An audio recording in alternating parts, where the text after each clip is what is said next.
Imagine-toi au milieu d'une foule, peut-être à l'école, au travail, ou même lors d'une réunion de famille. Quelqu'un t'humilie, te rabaisse devant tout le monde. La douleur, la honte et la colère montent en toi, et tu te demandes quoi faire. Aujourd'hui, nous allons explorer ensemble comment gérer cette situation avec sagesse et dignité. En premier lieu, rester calme et maîtriser ses émotions.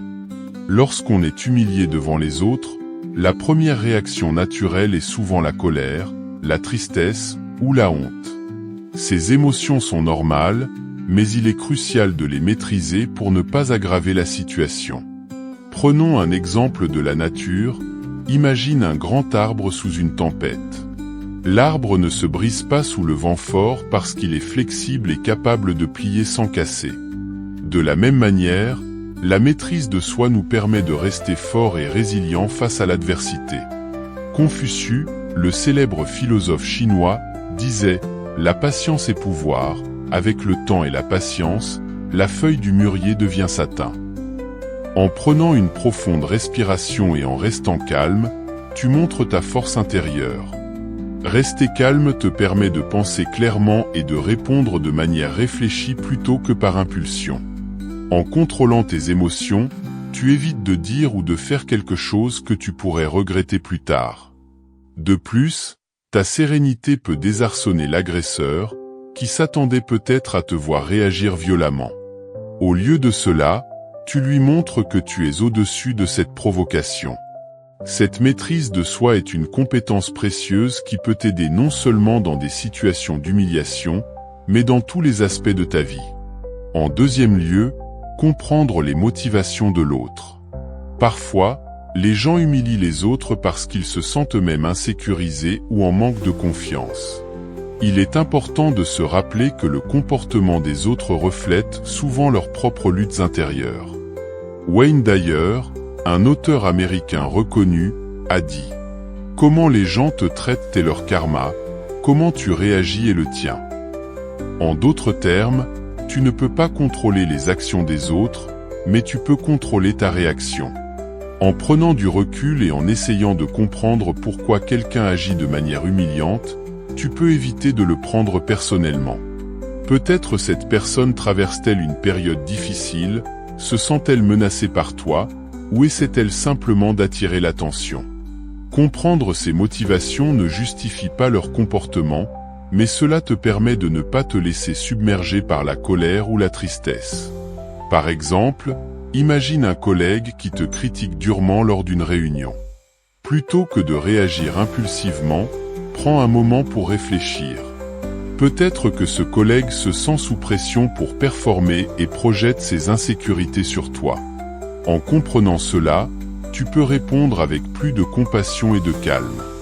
Cela ne signifie pas que tu dois tolérer l'humiliation, mais que tu choisis de ne pas te laisser atteindre par la négativité des autres. Cette approche te permet de préserver ta paix intérieure et de montrer que tu es une personne réfléchie et empathique. En troisième lieu, répondre avec dignité et respect.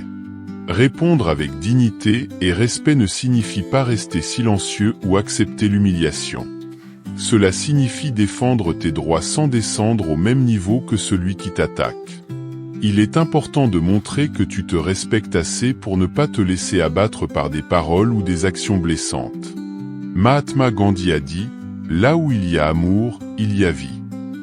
Répondre avec calme et respect peut désamorcer la situation et montrer aux autres que tu es une personne de valeur et de respect.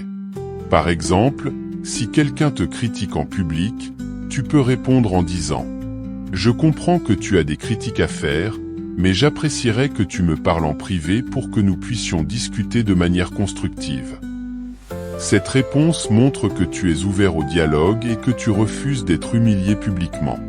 En adoptant cette attitude, tu changes la dynamique de la conversation. Tu passes de la victime à une personne assertive et respectueuse. Cela peut non seulement désarmer l'agresseur, mais aussi gagner le respect des autres spectateurs. En outre, répondre avec dignité et respect t'aide à maintenir ta propre estime de soi. Tu montres que tu ne te laisses pas définir par les actions des autres, mais par tes propres valeurs et comportements. Cela peut être difficile à faire sur le moment, surtout lorsque les émotions sont vives, mais avec de la pratique, tu peux devenir maître de cette compétence précieuse. En quatrième lieu, prendre du recul et parler en privé. Si possible, prends du recul et demande à parler à la personne en privé. En privé, tu peux exprimer tes sentiments sans l'influence de la foule. Explique calmement comment ces paroles ou actions t'ont affecté.